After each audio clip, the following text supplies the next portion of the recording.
will you please call the roll? Thank you, Madam Chair. Chairwoman Johnson, Present. Vice Chairman DeSimone, Present. Member Bettenker. Here. Member Connors, Present. Member Jackoni, Present. Member Majelis. Here. Member Scholl. Present. Executive Director Miguel Nunez. Here. Legal Counsel Ray McCarthy. Present.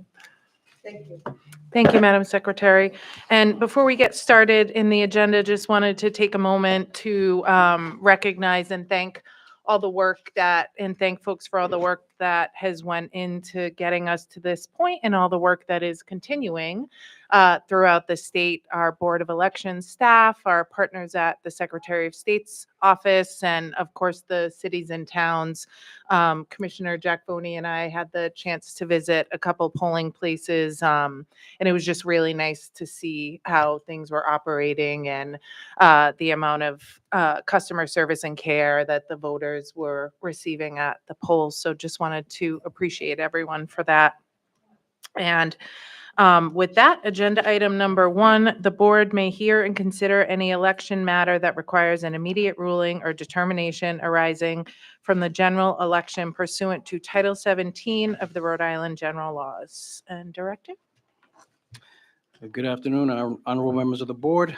I am happy to inform you that I do not have to report to you any matter that requires an immediate ruling or determination based on the performance in the general election to this point. However, I do want to give you just a brief overview of how things are going so that you can be aware how voting is going since the opening of the polls at 7 a.m. this morning.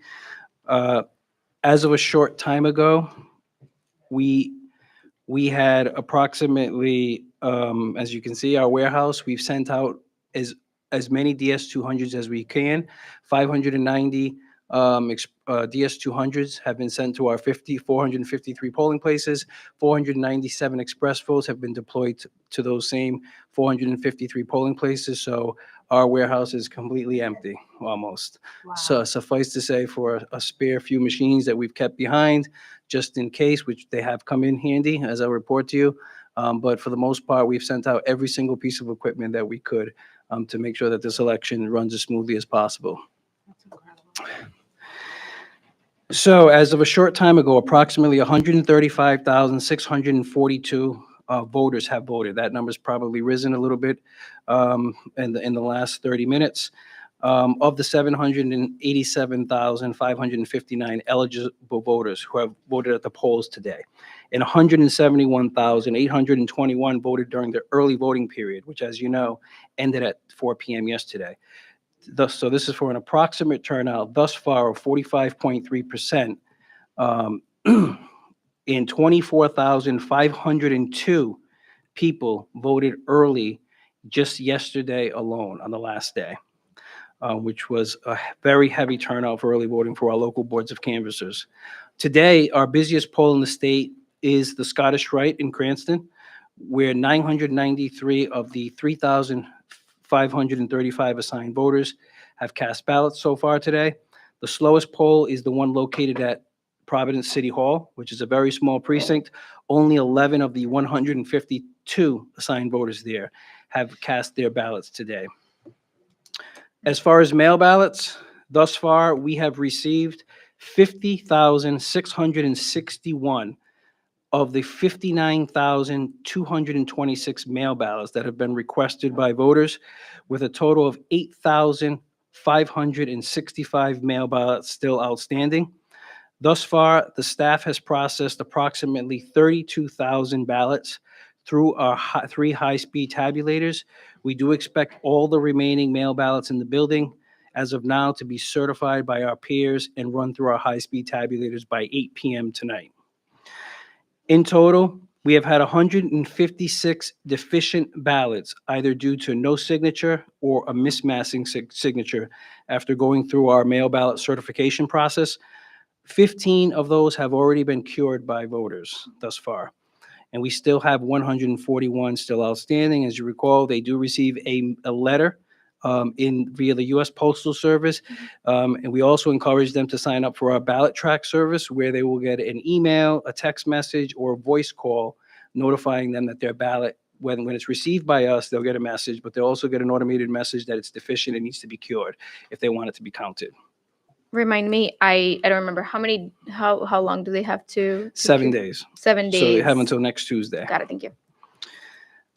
We will, and as I said, we expect to complete that processing of those 50,661 mail ballots through our high-speed tabulators by that 8 p.m. Deadline, at which time results for mail ballots will be produced and they will be reported on our website. The Board of Elections has 108 technicians deployed to support the 453 polling places in operation around the state today. This morning, polling places were pretty quiet overall. We did have 6 of the 590 DS200s in the field had to be replaced. One of them had a faulty display screen, wouldn't come on, and 5 others had some scanner issues, which they needed to be replaced for.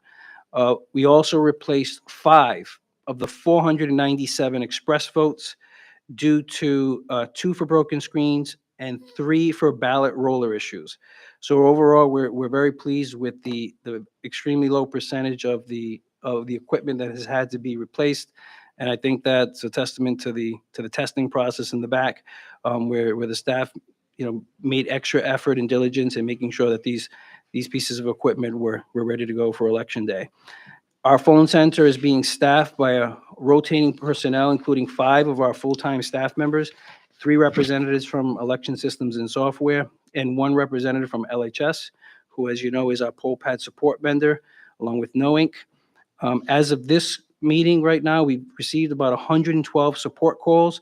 We also operate a Slack channel as well, which we are able to resolve many calls through that more quickly than over the phone.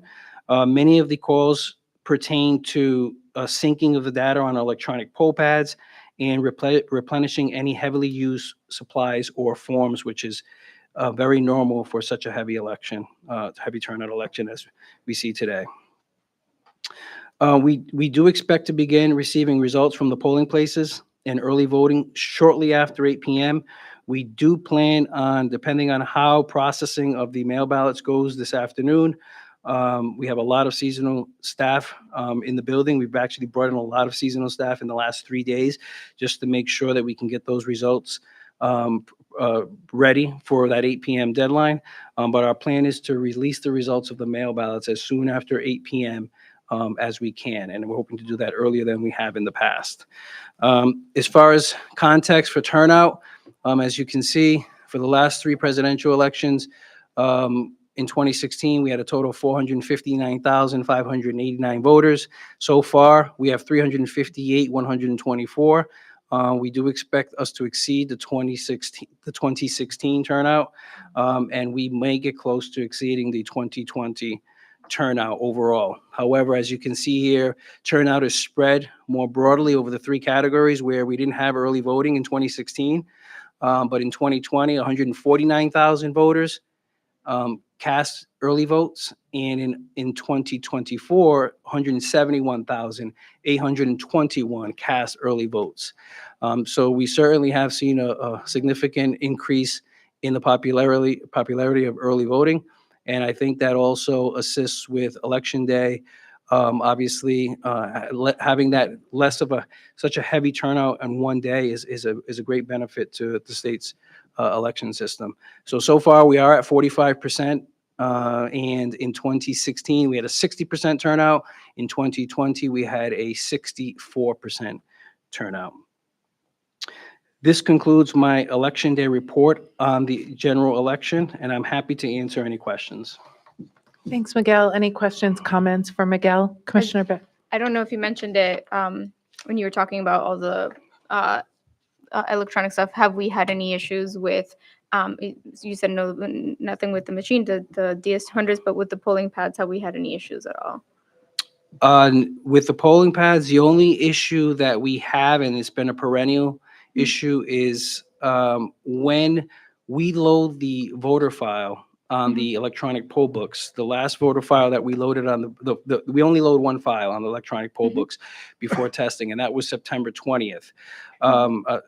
And that was a week after the primary. Yep. So any voter who is essentially registers between the 20th and October 6th Mhm. will be updated on the electronic poll books when they are turned on the morning of Election Day. Mhm. And the reason for that delay is because it just takes, we have about 1,900 electronic poll books almost in our inventory. We send out about 1,600, and it just takes time for our vendor and the staff to prepare those 1,600 electronic poll books, test them. So they start about 3 to 4 weeks out at the minimum from Election Day. They have to do early voting first, and they have to do Election Day, prioritize second. So any voter that registers after the time we create that voter file has to be updated, which we do electronically on election morning.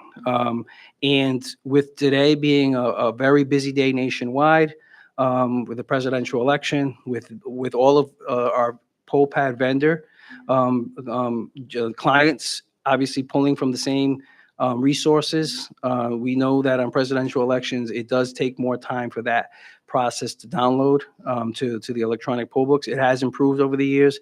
I believe by 9:30, we were at 86% of the electronic poll books had been updated. But if a voter does go and they are not on the electronic poll book, they can certainly vote a provisional ballot, and that would be counted if they are not on the list. I also wanted to say, because I did not want to leave this unsaid, is that we have not seen any disruptions for the most part at the polls. We have not had any, other than an incident in Warwick, which was isolated, where I believe a man was arrested just for being disorderly and insulting or threatening voters. He was asked to leave. He didn't leave it was in Coventry. Coventry police decided to arrest the man because he did not want to leave. Other than that, we have not had any reports of any disruption, organized or not, at any of the locations, and that was just an isolated incident, to my knowledge, in Coventry.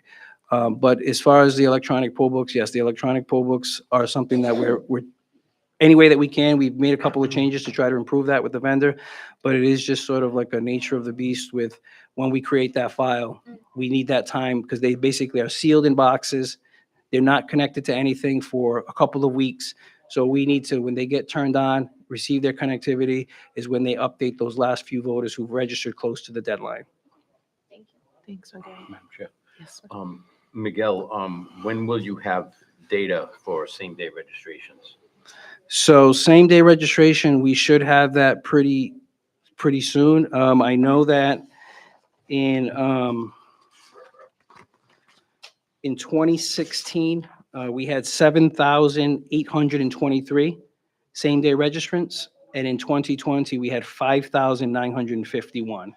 So we'll probably be closer to the 20, I would imagine the 2020 numbers, but that remains to be seen. But we can get that to you as soon as we have that data. Great. Thank you. Anyone else? Well, thanks, Miguel. And we don't need a vote on that. So we'll go to agenda item number 2. The board may discuss and vote to approve the minutes of the meeting of October 15th, 2024. Do we have a motion to approve the minutes? Second. Moved and seconded. All in favor signify by saying aye. Aye. Any opposed? Any abstentions? The ayes have it. And hearing no other business for today, do I have a motion to adjourn? So moved. Second. No one wants to adjourn. Moved and seconded. All in favor signify by saying aye. Aye. Aye. Any opposed? The ayes have it. And we are adjourned at 2:15 p.m.